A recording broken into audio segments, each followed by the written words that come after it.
minds that plot destruction, sorcerer of death's construction, in the fields of bodies burning, as the war machine keeps turning, death and hatred to mankind, poisoning their brainwashed mind. Welcome to the Anarchist World This Week, broadcast across Australia on the National Community Radio Satellite. Listen to the Anarchist World This Week, Australia's sacred cow slaughterhouse. Listen to analysis of local, national, international events. Listen to analysis you'll never hear anywhere else.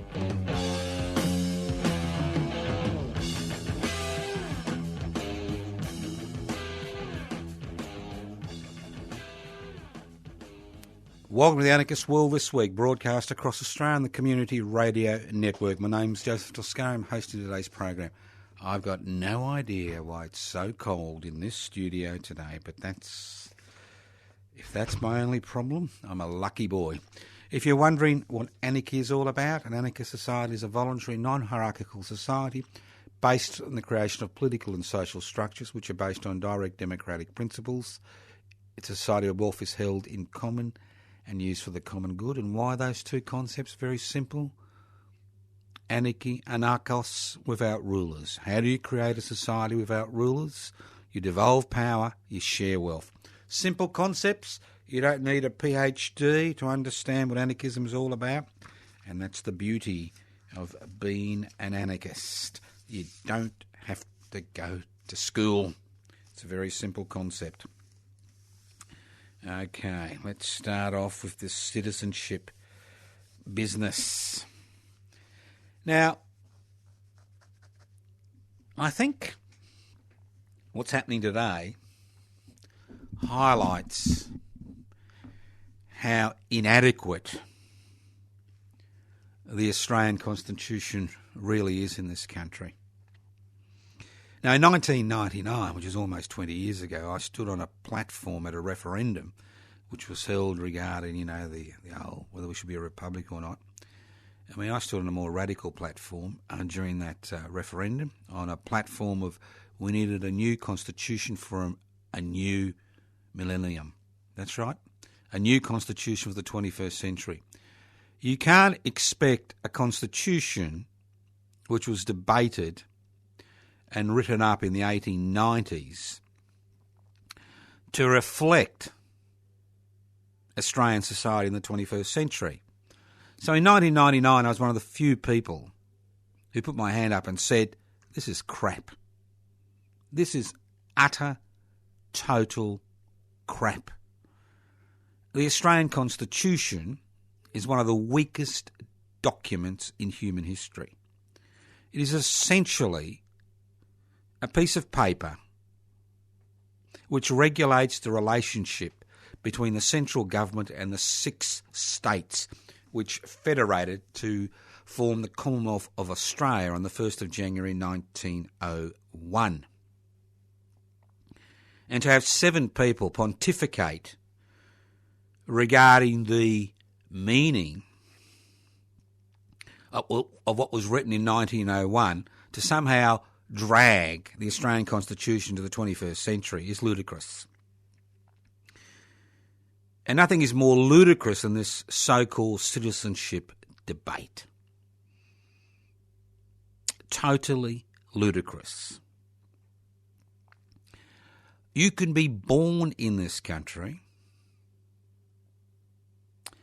but if one of your parents is born in another country, although they were, may have been residents of that country when you were born in this country, you are ineligible to stand for Parliament. That's right. Unless you go to all the trouble of looking at your family background, then finding the right consulate embassy and doing the paperwork to renounce your citizenship, irrespective of whether you have dual nationality or not. I'm quite happy for people who've got dual nationality And I was against this concept of dual nationality, which was brought in about 25 years ago in order to promote corporate business interests.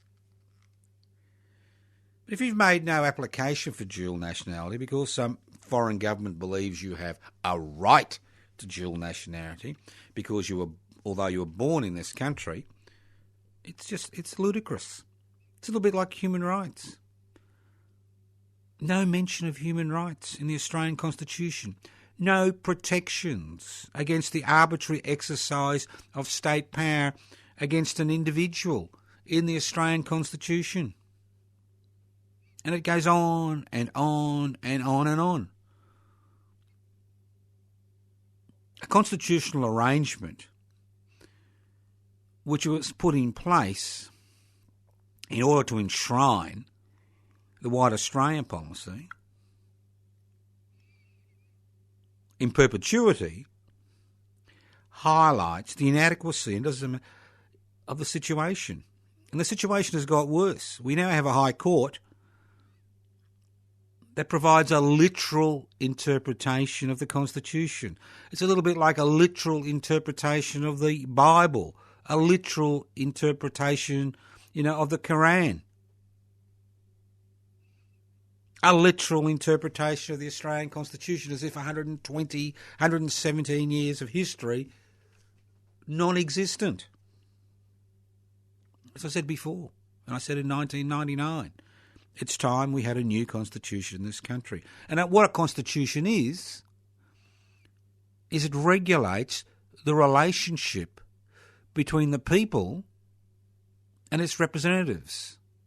It enshrines the rights of the citizen and the individual in that community.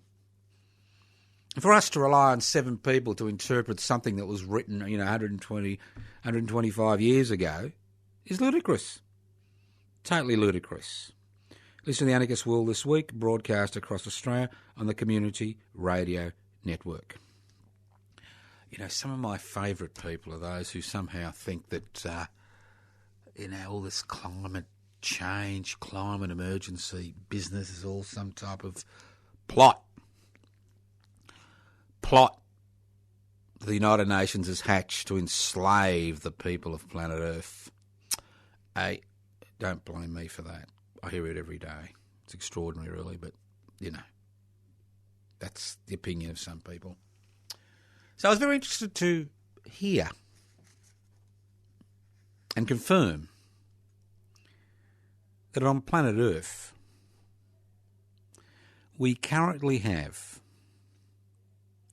the highest rate of CO2, carbon dioxide emissions, or highest rates of carbon dioxide in the atmosphere that planet Earth has seen in the last 800,000 years. Okay, I'll repeat that again. And how do they know?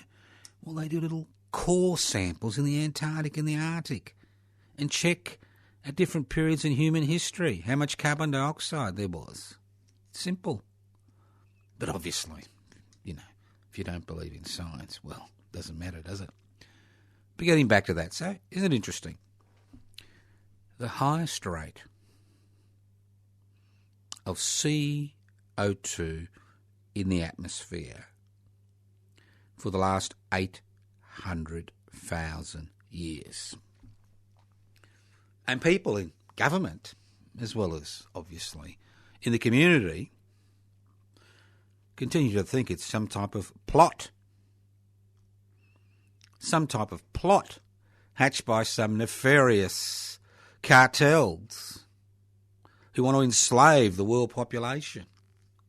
Yep, you hear it every day. And I'm thinking to myself, well, how can we make this simple?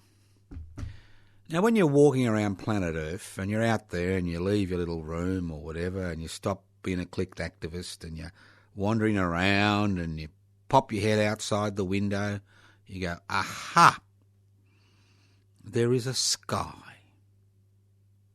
That's right. Well, planet Earth, every life form on this planet from the humblest microbe to evolution's greatest mistake, the human race, is dependent on the ratio of oxygen and carbon dioxide in the atmosphere. Simple. And if you think planet Earth goes, forever and ever, what sustains that life is this atmosphere enclosing planet Earth. That's what sustains life. It's not as if we can push a button and go to Mars and destroy Mars or the Moon. We are all, apart from the few people on the space, shuttle out there somewhere, we are all on this planet, each and every one of us.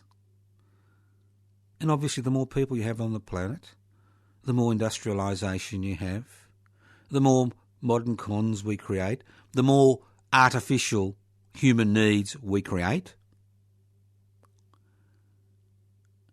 the greater the rate of CO2 emissions. It's simple. It's the Joe Toscano climate emergency syndrome.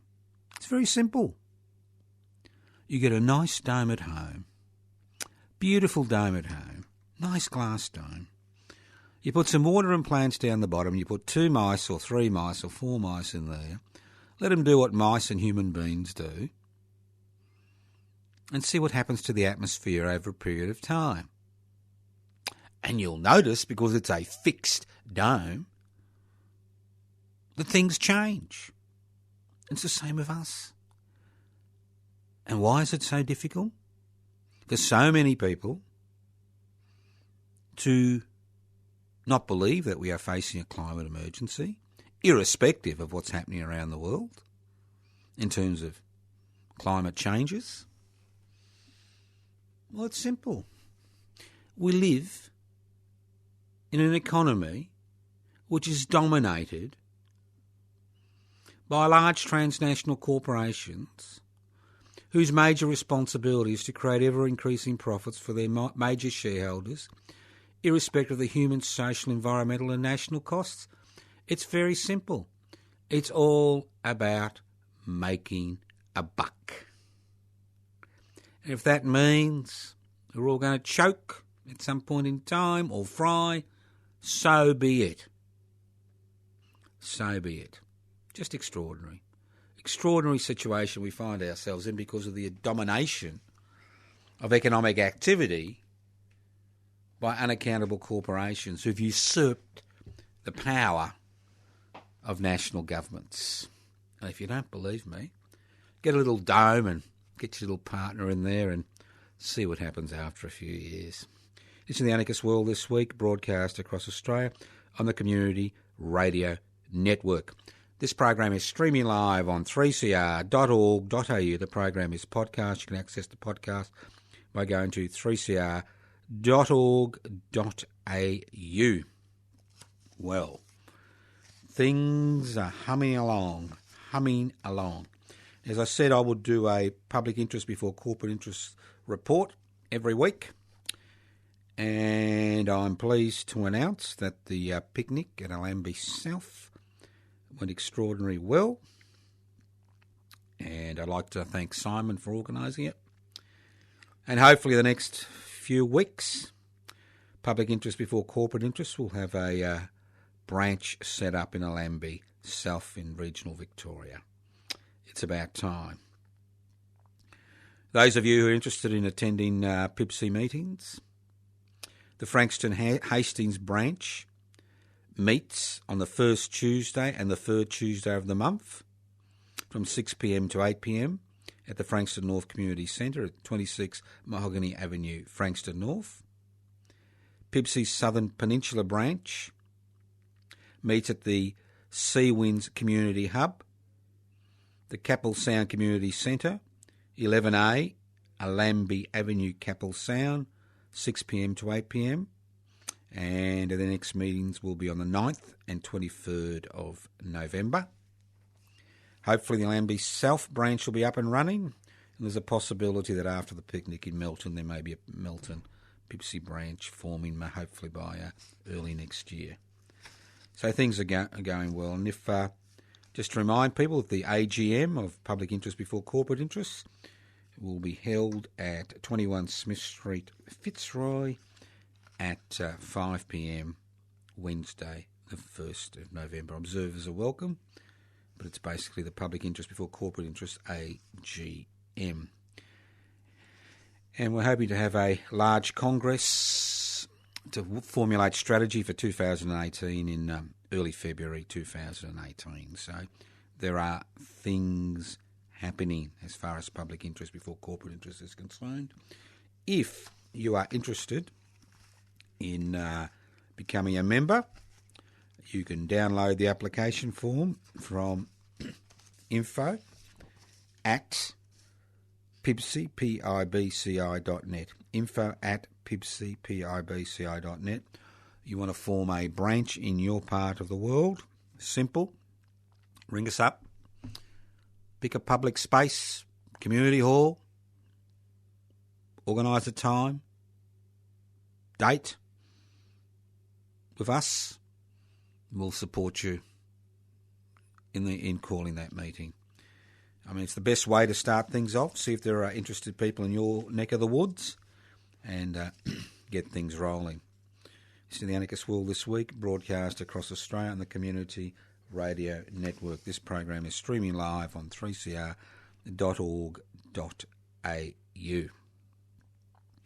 Now, I don't know if you know this, but you saw the Prime Minister and the opposition leader and some people, you know, kind of celebrating the charge of the light horse 100 years ago, Beersheeba, in Israel, former Palestine. And you're thinking to yourself, did you know you're paying for all this? Did you know that $150 million, not $1.5 million, but $150 million was allocated by the federal government to celebrate pivotal moments in the history of World War I? And then not 1 cent was allocated to celebrating the real heroes of World War I. Every historical document will tell you that World War I was a dirty little trade war fought by workers at either end of a gun for the glory of God, King and country. And this country lost 62,000 young men were killed in the European killing fields. And another 60,000 died within 10 years of returning home. From a population of 5 million. The deaths that occurred had a profound impact on regional and urban Australia during the 1920s and 1930s. The death rate was so high that the male-female ratio was changed. Just extraordinary. These people basically died for nothing. I know it's a horrible thing to say to their descendants, but they died for nothing. They didn't die for freedom, democracy, for God, King and country. What's even more extraordinary is how little publicity has occurred surrounding the real heroes of World War I. And you know who the real heroes of World War I were? People like you and me. People who resisted conscription. People who forced the government of the day to hold plebiscites in 1916 and the 17th of December 1917 on the question of conscription. Because there was so much resistance to Australia's involvement in World War I, the government was forced to hold plebiscites to try to change people's minds, and people didn't change their minds. And the first conscription in October 1916 was unsuccessful, and more importantly, after the thousands of people, over 1 million soldiers who died on the Western Front, 30,000 of them Australians, They still had another referendum on the 17th of December 1917. Another referendum to force people to go and die for the glory of God, King and country. And the Australian people in their wisdom on the 7th of December 1917 defeated the second conscription referendum and saved another 60,000 young Australian men being sacrificed on the European killing fields. Well, we will mark that event. The Anarchist Institute marked that event in October 1916, and we will mark that event on the 17th of December 2017. And I'd like you just to keep your ears and eyes open. But we will mark that event because it's important to mark that event. It's important that it's not written out of the pages of the historical record of this country. Because the same hullabaloo and militarism and nationalism which saw so many people volunteer to fight this war in World War I, it's the same strategy that has been used in 2017 to get us used to the idea that we need to be involved in so many foreign campaigns around the world. Not to defend freedom or democracy, but to defend the economic interests of world powers. Mostly, in our case, the United States of America. Listen to the Anarchist World This Week, broadcast across Australia on the Community Radio Network. Now, on the 1st of November, we'll be holding a gathering. You wouldn't call it a rally. A little gathering on the steps of the Victorian Parliament House in Spring Street in Melbourne to highlight the need for public housing, because I know you're not going to believe this, but the Victorian State Labor government is hell-bent of destroying what little there is left of the public housing sector in Victoria. The situation has got so dire that Conservative councils in Bayside, in that part of the world, in Port Phillip, a bit more radical than Bayside, are actually jumping up and down about the effect it'll have on their communities. Because let's not forget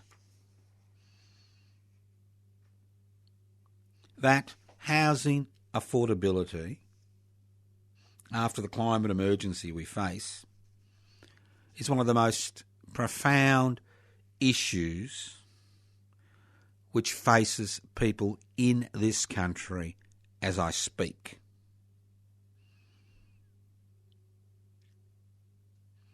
Over 35% of Australians rely on rental accommodation, and most of them will never enter the property market. 1 in 2 homes which will be sold at auction this weekend, coming weekend, and the next weekend, and the next weekend, will be snapped up by investors, both local investors and overseas investors, because this country has investor-friendly laws which reward people with tax breaks for owning more than one home. Extraordinary, isn't it? Just extraordinary. We have a decreasing number of people living in public housing, less than 3% in Victoria. Just extraordinary. 20 years ago, we were looking at about 10%, and 30, 40 years ago, it was more like 15%. So I'm very familiar with the Victorian situation. And this situation has occurred as a direct result of successive Victorian governments privatising public housing. You know, it's all part of this privatisation mania, which we'll talk about in a minute. Privatising public housing. Could you imagine that? Transferring the ownership of government-owned, government-managed, that's you and me, our taxes at work, resources to the private sector. Now, the Andrews-led Labor government is a leader, world leader in the privatisation of public housing. It has been pursuing an aggressive policy of privatising what's left of the public housing sector by entering into private-public partnerships to redevelop much-neglected public housing estates. It does this by transferring the management of public housing to privately owned organisations, and by offering financial support to privately owned and run community and social housing groups, while transferring public housing titles to the community and social housing sector. And it is one of the most evil campaigns that has been conducted, evil and dishonest campaigns. My apologies to the devil for trying to equate what the Andrews-led Labor government is trying to do to public housing to what happens in hell, because it's worse. Worse. Because it's based on lies. They use terms like public, social, community, housing, as if they're interchangeable terms. Public housing is government-owned and government-managed. Social and community housing is owned by private organisations. They may be for-profit or not for-profit, but they are owned and managed by private organisations. We see what's happened in the so-called welfare sector, where we have private or religious-based organisations dominating the field. But let's move on. Last financial year, that's right, the Victorian state government collected $6 billion, and I'll say that again, $6 billion, B-I-L-L-I-O-N, dollars in stamp duties. Now, if you've never had the honour of paying stamp duty, well, you pay stamp duty when you buy property, when you buy a house or a unit. So it's a direct tax. Now, I'm not complaining about stamp duty. I think it's a great idea. But this money has for decades been directed to consolidated revenue by successive Liberal National Labor state governments. Now, I'm not a genius. You're not a genius. If you're a genius, you wouldn't be listening to the Anarchist World This week, would you? You'd be reading Murdoch's garbage. And that's why we accept non-geniuses as listeners. And we try to shy away from geniuses. Now, you and I can solve the public housing crisis, the housing crisis, housing affordability crisis today. Now. Right now. If the 88 members of the Legislative Assembly in the Victorian Parliament and the 40 members of the Legislative Council in the Victorian Parliament passed legislation which directed that the $6 billion that is collected from stamp duty is quarantined for public housing, the government could buy between 20,000 and 25,000 units and homes around Victoria. It could spot purchase. It doesn't have to build them. It just buys them. So what does a strong public housing sector do? It puts downward pressure on rents, because you've got a lot of people living in public housing paying 25% of their income to live in that public housing. People aren't going to need to rent, are they? So it doesn't matter how many reforms you make to the rental agreements. It doesn't really matter. Rents will fall, especially at the lower end of the market. And if rents fall, investors sell. Because all they're interested in is the capital gains or making a buck out of it. So you decrease housing price at the lower end of the market. So it allows first home buyers to get back into the marketplace. It loosens the current stranglehold investors have on residential property. And most importantly at all, it improves community and personal security, especially for those people using public housing, especially if it's spot purchased across the state, because it means their children and they can continue to use the same facilities and resources that are around them and build friendships without the fear of being evicted if they're in private rental. It's a win-win-win-win-win-win situation. You don't have to be a genius to raise this as an issue.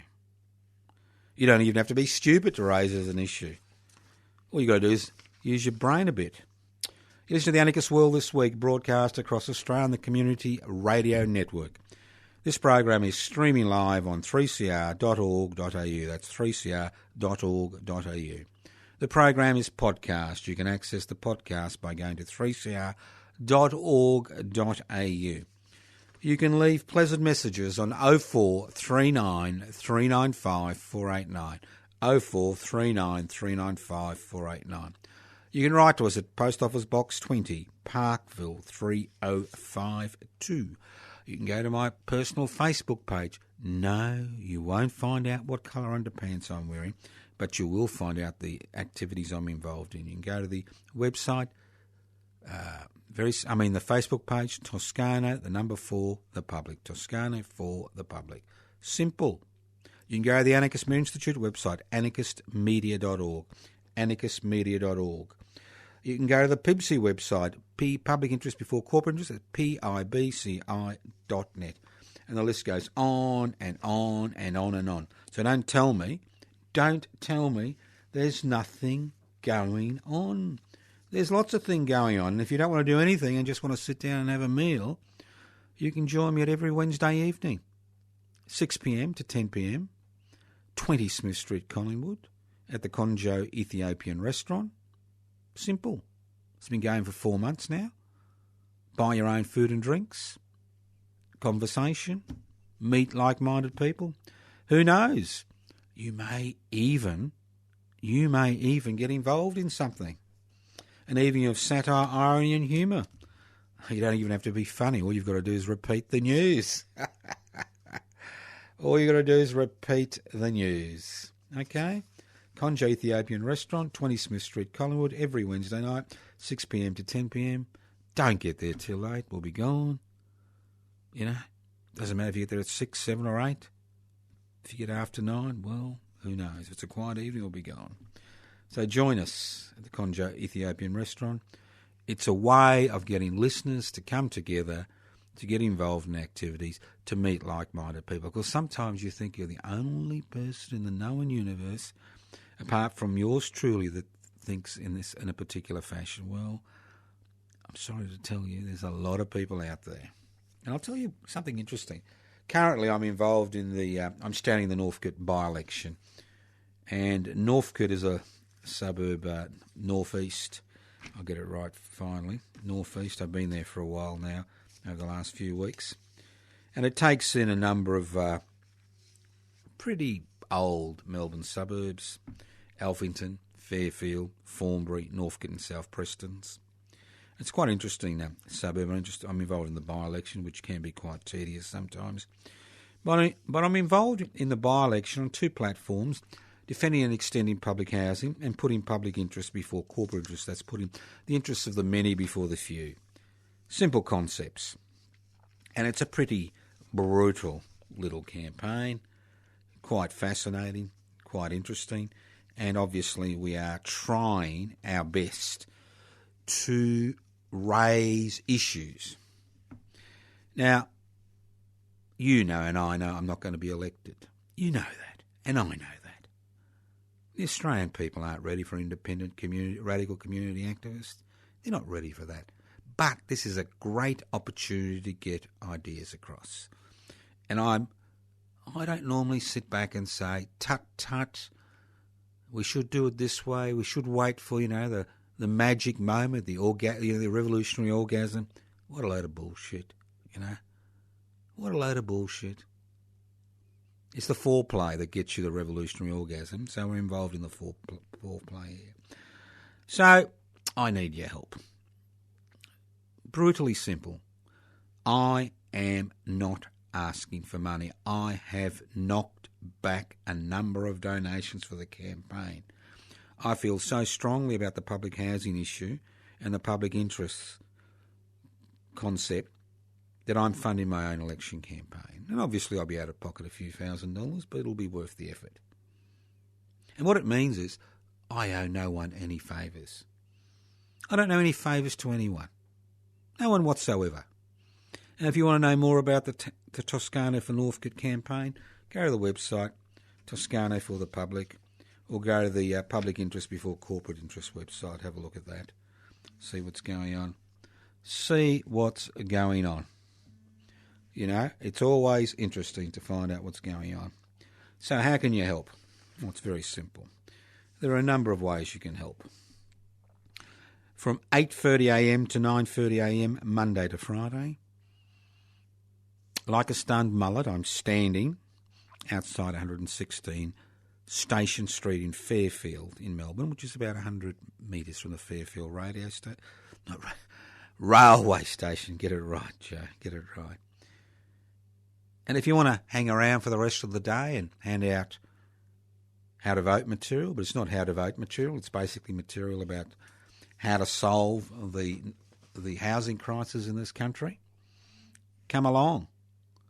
Come along. You are more than welcome to come along. Come along. Because the key to putting an end to the current housing nightmare is by supporting policies that build, not destroy, the public housing sector. So from now till the 17th of November, including the 11th of November, which is a Saturday, I'll be out there 8:30 to 9:30am, waiting for people to turn up, to take over, hand out material. Now, if you find this boring, you've got a weight problem like I have, and you'd like to letterbox parts of the electorate, well, come along at the same time, and, come along,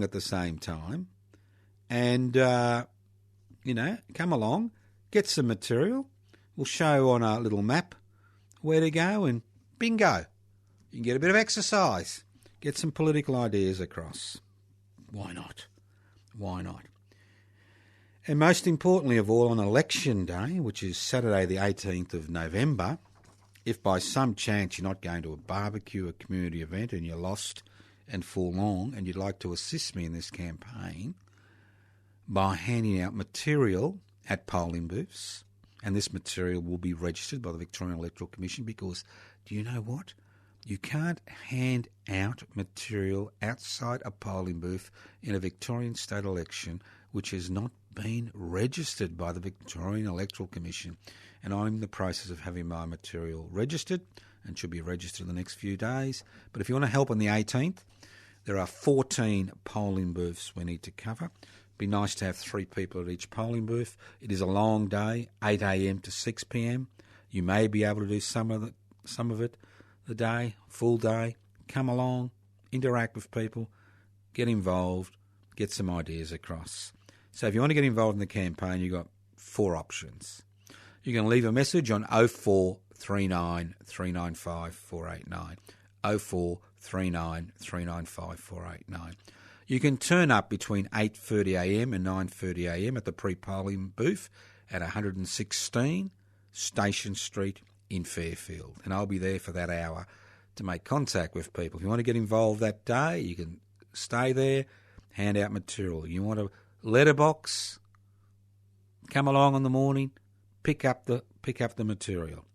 You want to get involved on the 18th of November, and it is an important day, and we do need a lot of people, and I need to get the literature across to you before polling day, and you do need to start around 8am. If you can't start at 8am, maybe you can do an afternoon shift. You can either email me at pibci.info at pibci.net. You can ring me on 0439 395 489. You can even write to us at Post Office Box 20, Parkville 3052. So, it's up to you. It's up to you. But there's no point complaining if you don't get involved. And I'm not saying I'm getting involved in this particular issue, but any issue. There is no point complaining, because we are the people we've been waiting for. You know that? We are the people we've been waiting for. That's right. We are the people we've been waiting for. Not them. We. And if we want change, we need to organise that change. If you're interested in that concept of housing affordability, because public housing is everybody's, business, because the greater the degree of public housing, the more, things we have that we can the more pressure we can put on the private housing sector to decrease rents and decrease entry-level housing prices, well, you need to get involved. If you're not interested, fine. If you want to sit around and complain all day, that's fine. You know, if you want to be a clicked activist, that's fine. Maybe you could join the charge of the Light Brigade. Listen to the Anarchist World This week, broadcast across Australia on the Community Radio Network.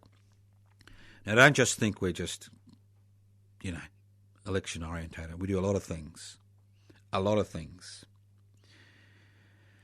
And on Sunday the 12th of November, that's right, Sunday the 12th of November, I will be at the Murchison Cemetery, and that's in regional Victoria, about 140 kilometres from Melbourne.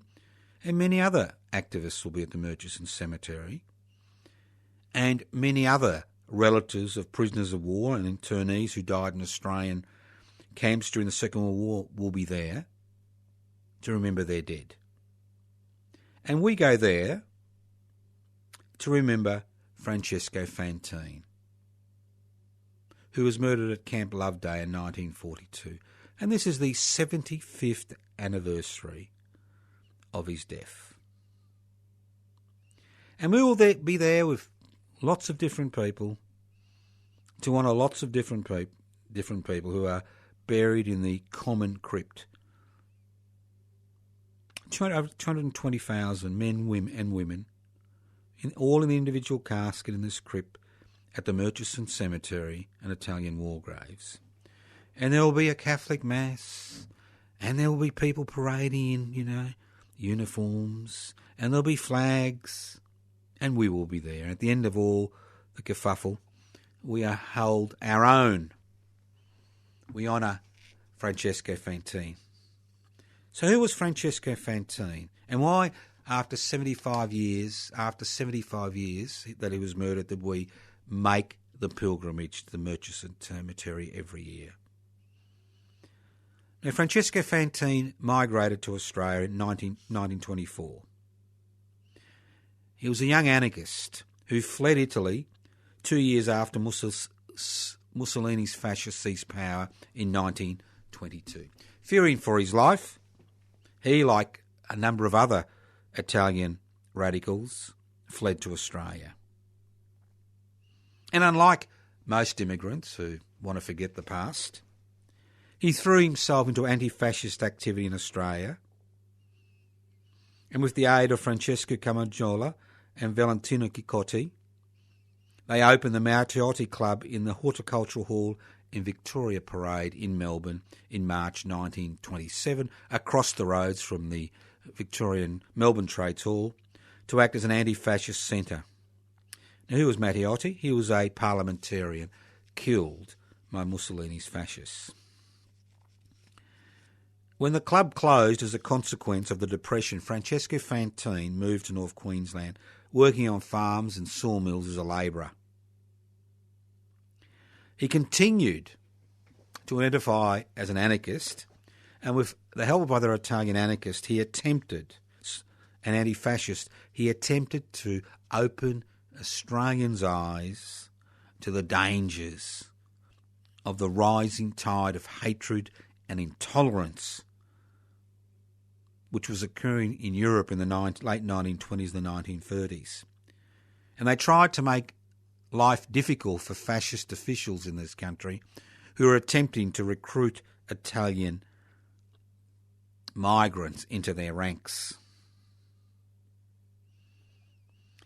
Now, the outbreak of World War II resulted in the internment of Italian fascist sympathisers and Nazi sympathisers in Australia.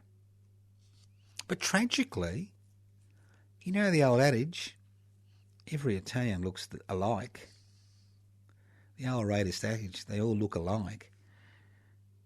That what the government did of the day is it interned people who'd been fighting for years, fascists and anti-fascists, in the same internment camps, surrounded by the same barbed wire. And obviously, there are many more fascists than anti-fascists in Australia.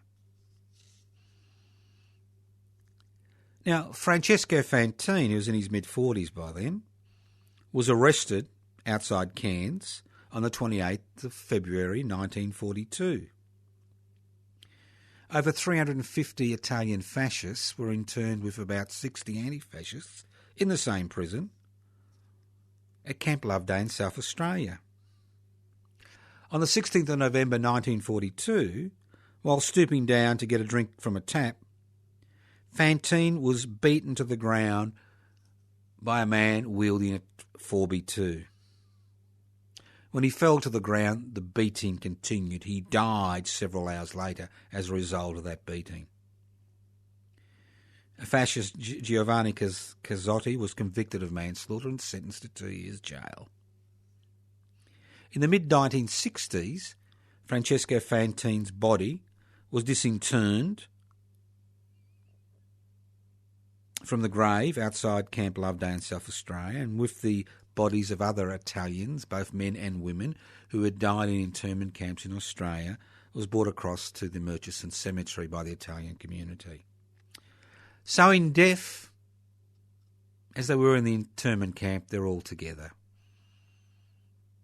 Italian conscripts, Italian fascists, Italian anti-fascists, and poor old Francesco Fantin, the only anarchist amongst them. Francesco had no children. His 2 brothers are long gone. He has no living relatives we know of. So every year, on the first Sunday after Armistice Day, we make our way to the Murchison Cemetery to pay our respects. We try to get there early to go into the crypt to see his coffin, his last resting place. And then once the official ceremonies are over, we hold our own ceremony about midday. So if you want to get into the crypt early, you need to be there between 9:30 and 10:30am. You get there later, it's impossible to get in there. So if you want further information, you can go to this special website, Q, small q, 7461 FANTIN.org, O-R-G. Small q, 7461 Fantin, FANTIN.org. You don't have to ring. After the ceremony, we go down to the riverbank and have a picnic. So if you're coming along, bring some food and drinks with you. It's a long day. It takes a few hours to get there in the morning. You're all welcome. Come along. Mark the 75th anniversary of the murder of Francesco Fantin. Join us on Sunday, the 12th of November. And that website again, Q7461 Fantin, FANTIN.org.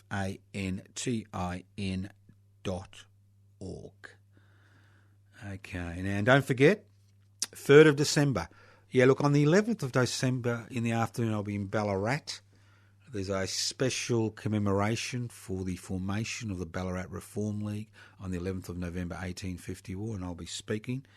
So that's next Saturday, so I'll tell you more about that, next week, which you're all welcome to too. And so there are things happening. Now, on the 3rd of December, the Anarchist Institute, once again, will be holding the Reclaim the Radical Spirit of the Eureka Rebellion celebrations, which we have been holding since 2002. It is one of the major events, if not the major event, on the day in Ballarat to honour the Eureka Rebellion. The program lasts from 4 a.m. to 10 p.m. It includes a dinner at the Queen's Head Hotel in Humphrey Street in Ballarat at 7 p.m. You just pay for your own food and drinks. There'll be entertainment from the West Parkman community and the bard who'll be doing his song, The Pikeman's Dog. So we invite you. It's a Sunday. It's a Sunday this year. It's not like it's a Monday or a Tuesday or it's some people find difficulty. It's a Sunday. Give up church for the day and turn up. We'll have material up on the website in the next 2 to 3 days. You can look at, you can download. We can always send you a poster if you can't download it. But we encourage everyone across the country to come along to the reclaim the radical spirit of the Eureka Rebellion celebrations. Very important celebrations because, once again, it's the radicals who remember the significance of the Eureka Rebellion. The significance of the rebellion is encapsulated in the Eureka Oath. We swear by the Southern Cross to stand truly by each other and fight to defend our rights and liberties. That's what it's about. That's what it's about. So come and celebrate the day. You don't celebrate the day, their sacrifice is forgotten.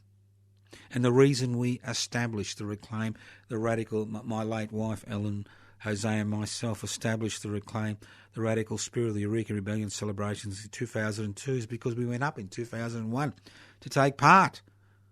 And there was nothing. We were told, something happens on the first Saturday or Sunday after. But there was nothing on the 3rd of December. And we thought, this is disgusting.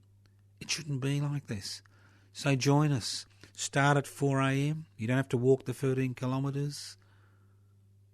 You know, there's a lot of things happening. We start at 4 a.m. Morning ceremony goes to 6 a.m. Then a communal breakfast. Then at 9 a.m. we walk to Bakery Hill where we present this year's Eureka Australia Day medals. Nominations close in a few days, so get those nominations in. Then we walk to the Town Hall for a stump oration, to the old Ballarat Cemetery to pay our respects, then to the Ballarat Trades Hall for a bit of a rest and drinks.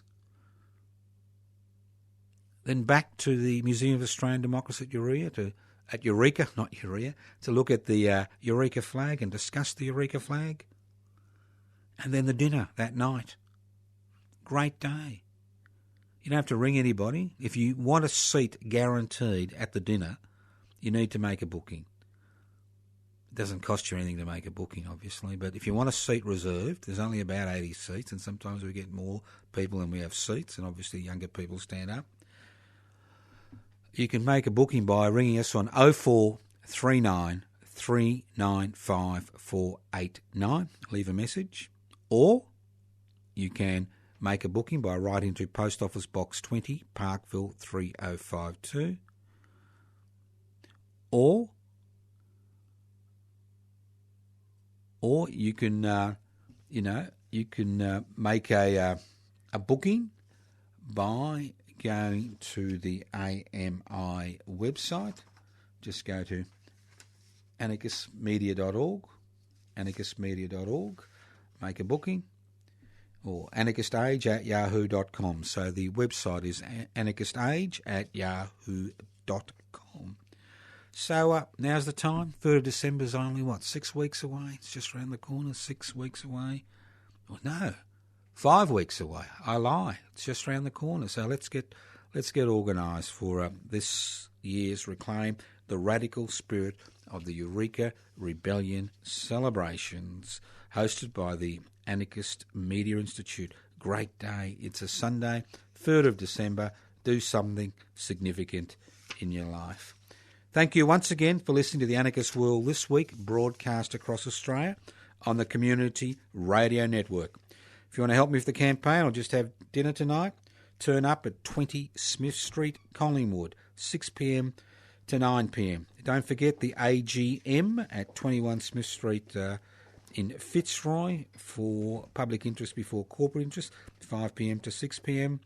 Don't forget the rally today, the 1st of November, Defend and Extend Public Housing on the steps of Victorian Parliament House. Don't forget the 3rd of December, the 12th of November, the 11th of November. The list goes on and on and on. And if you want to help me with the electoral campaign in Northcote, turn up 8:30am to 9:30am, Monday to Friday, 116 Station Street in Fairfield. You can stay there for half a day, hand out material at the pre-polling booth. You can do letterboxing in the electorate. And don't forget that I do need about 30 to 35 people on the 18th of November. You can express your interest at info@pibci.net. you can leave a message on 0439 395 489, or you can go to my Facebook page, Toscano for the Public, Toscano for the Public, or even write to Post Office Box 20, Parkville 3052. Thank you for listening to The Anarchist World this week on your local community radio station. Listen in next week. Evil minds that plot destruction, sorcerer of death's construction. An analysis you'll never hear anywhere else. Anarchist World this week. Australia's sacred cow slaughterhouse. 10 a.m. every Wednesday. Listen to The Anarchist World this week for an up-to-date analysis of local, national and international events. Poisoning their brainwashed minds. Oh, Lord, yeah.